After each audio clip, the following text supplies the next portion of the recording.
आप मुफ्ती तारिक मसूद साहब को बुला रहे हैं, यार बुला रहे हैं, उन्होंने तो अभी उनकी जो वीडियो लीक हुई जो उन्होंने मजबूरन दोबारा से अपलोड करनी पड़ी उनको, और वो भी कटिंग के साथ, जिसमें उन्होंने कहा कि तेरा बाप आ गया।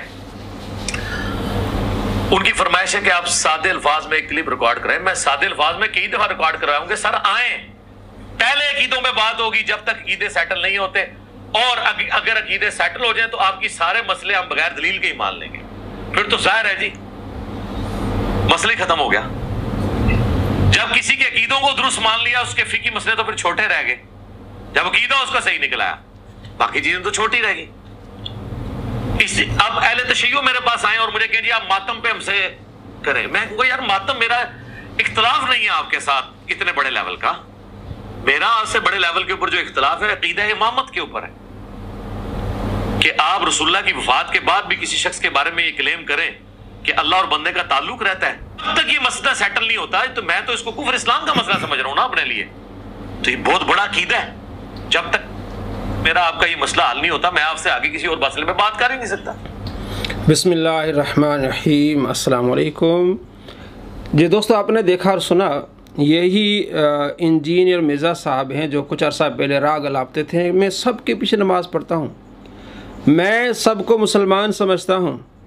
अब कह रहे हैं कि कुफ्र इस्लाम का मसला है, जो शियों का अकीदा इमामत का और हमारा अकीदा कुफ्र इस्लाम का मसला है। जब कुफ्र इस्लाम का इतना मसला है, यानी यहाँ तो वो मुसलमान हैं या तो वो काफिर हैं, आप उनके पीछे नमाज़ें पढ़ते रहें, आप ये फतवा देते रहें कि जनाब मैं सबको मुसलमान समझता हूँ।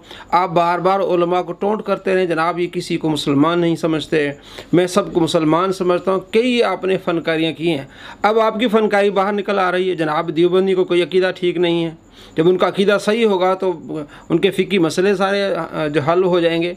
तो मालूम हुआ कि किसी को मुसलमान नहीं समझता। ये सिर्फ इसकी फ़नकारी थी, इसकी ड्रामेबाजी थी। और अहले सुन्नत बरेलवियों के बारे में किस तरह का ये झूठ बोलता है, अल-अमान वल हफीज़। बाकी मसले तो बाद में, अच्छा बहुत छोटे हैं बाकी।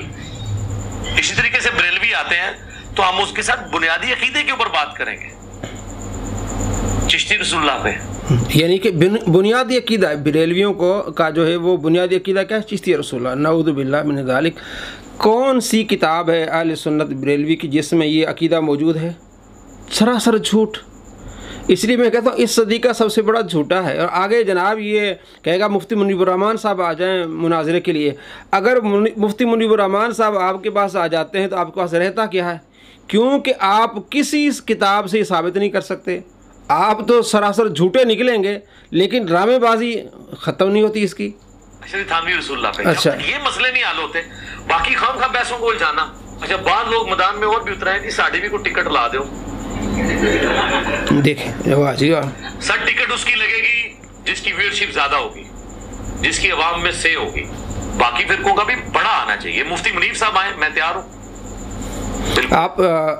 आपको चाहिए कि आप एक क्लिप रिकॉर्ड करवाएं, जिस तरह आपने कहा है ना कि जनाब मुफ्ती तारिक मसूद तशरीफ़ लाएं। मिर्ज़ा साहब अगर आप सच्चे हैं तो आपको भी चाहिए कि आप एक क्लिप बनाएं कि मुफ्ती मुनीबुर रहमान साहब तशरीफ़ लाएं कि आपका जो अकीदा है चिश्ती रसूलुल्लाह उस पर बात करने के लिए मुफ्ती मुनीबुर रहमान साहब तशरीफ़ लाएं। अगर मुफ्ती साहब सच्चे हैं तो मैं हर चीज़ छोड़ दूँगा। यानी मुफ्ती साहब को आप ये चैलेंज दें कि जनाब आपका ये अकीदा है। अगर मुफ्ती साहब ये साबित कर दें कि हमारा अकीदा नहीं है, आपके बकौल बरेलवी जो है 1896 के बाद पैदा हुए हैं, उससे पहले कोई बरेलवी नहीं था दुनिया में, और उससे पहले जो मुसलमान थे आप कहते हैं कि वो हम जैसे थे, तो ये जो अकीदा चिश्ती रसूलुल्लाह का या जिस किताब में मौजूद है वो 600 साल पहले का वाक़या है।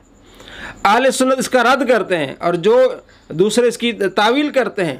किसी ने इसको अकीदा नहीं बनाया। अगर आप सच्चे हैं तो मुफ्ती मुनीबुर रहमान साहब को चैलेंज दें और उन्हें बुलाएं कि मुफ्ती साहब आप तशरीफ़ लाएं, आपका जो अकीदा है चिश्ती रसूल इस पर बात करेंगे। मिर्ज़ा आपकी कब्र चौराहे पर बन जाएगी, आपके पास कोई दलील नहीं है, आप ज़िंदा मर जाएंगे। अगर आप वाकई भी सच्चे हैं और आपने माँ का दूध पिया है तो आप एक क्लिप बनाएं ताकि हम मुफ्ती साहब के पास ले जाएं कि मुफ्ती साहब ये बंदा आपको बुला रहा है। चूँकि पिछले महीने हमारी गुफ्तगू हुई मुफ्ती साहब से, मीटिंग थी जब फैसलाबाद आए थे, तो वहाँ जो PhDs और स्कॉलर्स हज़रात थे उनको बुलाया गया, चंद लोग थे। तो उसमें मेरा जो तारुफ़ कराया गया कि ये PhD कर रहे हैं और ये मिर्ज़ा के ख़िलाफ़ काम करते हैं, तो मुफ्ती साहब कहने लगे कि मैंने मिर्ज़ा को कभी सुना नहीं। हाँ, मेरे दोस्तों ने कुछ तारुफ़ कराया है कि वो इस तरह का एक बंदा है।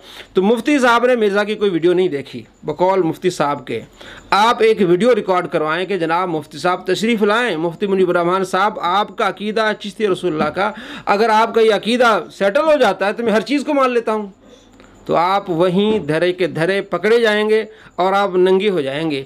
और किस तरह चैलेंज दे रहा है जनाब इमाम काबा को, वो उन लोगों को चैलेंज दे रहा है जिन्होंने कभी मुनाजरा नहीं किया। साजिद मीर साहब आए, साजिद मीर साहब आए, वाह जी वाह। बड़े लोग लेके छोटों से बात नहीं करनी है। छोटों से बात करने में मेरा बेनिफिट नहीं, छोटों ने बैठना है अपने दूसरे फिरकों के छोटों के साथ बैठे। ये मेरा तकब्बुर नहीं है, वजह ये कि हमें इससे कोई फायदा नहीं होना ना। अच्छा, फायदा नहीं होना। हाँ, जिसकी व्यूअरशिप ज्यादा है उसके साथ बैठने का हमारी दावत को फायदा है। जिसको लाखों लोग देखते हो, फॉलो करते हो, लाखों में लोग, मिलियंस में, वो जब बंदा आके हमारे सामने इस तरह कसम कुर्सी में बैठेगा, कसम कुर्सी में दलाइल में वो नाकाम होगा, तो हमारी दावत को बहुत फायदा होगा। इल्मी दलाल में नाकाम होगा। अच्छा, कसम कुर्सी में आके बैठेगा। बुलाएं मुफ्ती मुनीब रहमान साहब को कि बरेलवियों का ये अकीदा चिश्ती रसूलुल्लाह वाला, आपको पता चल जाए कि आपने जो ढोंग रचा है कई सालों से चिश्ती रसूलुल्लाह का, आपको मालूम हो जाएगा कि कोई अकीदा नहीं है, ये आप झूठ बोल रहे हैं, अवाम को गुमराह कर रहे हैं। और साजिद मीर साहब को, जनाब इमाम काबा को, वो तो मुनाजिर ही नहीं है भाई। आप जो मुनाजिर हैं, आप बुलाएं अशरफ आसफ जलाली साहब को, पता चले आपको कि मुनाजरा क्या होता है। आप बुलाएं मौलाना सईद असद साहब को, आप बुलाएं अहले हदीस के आलिम मौलाना सिद्दीक साहब को, आपको पता चले कि असल हकीकत क्या होती है। और जिनकी व्यूअरशिप ज़्यादा वो आए जनाब, ताकि मुझे फ़ायदा हो, यानी कि मुझे मेरी शोहरत हो। वाह जी वाह, उस फायदे के लिए मैं तैयार हूँ। मेरी शोहरत हो, उस फ़ायदे के लिए मैं तैयार हूँ। तो दोस्तों, ये सिर्फ अपनी शोहरत के लिए है और कोई दीन इस्लाम की बात नहीं है। और ये चाहता है कि ताकि मेरी शोहरत और लोग मेरे अकीदे पर चलें, मेरी दावत पर चलें। इसकी दावत क्या है कि जन्नत में कई खुदा होंगे। इसकी दावत ये कि खुदा मस्करापन करता है, खुदा मजाक करता है, खुदा नबियों की गुस्ताखियाँ करता है। इसकी ये दावत है। आप सल्लल्लाहु ताला अलैहि वसल्लम कल के छोकरे, ये इसकी दावत है। इसकी ये दावत है कि आप नबी अलैहिस्सलाम को ये कहें कि मर के मिट्टी हो गए, नबी अलैहिस्सलाम मर गए। आप ये कहें, न कहें कि आप अलैहिस्सलाम विसाल फरमा गए, आप ये न कहें। इसकी ये दावत है।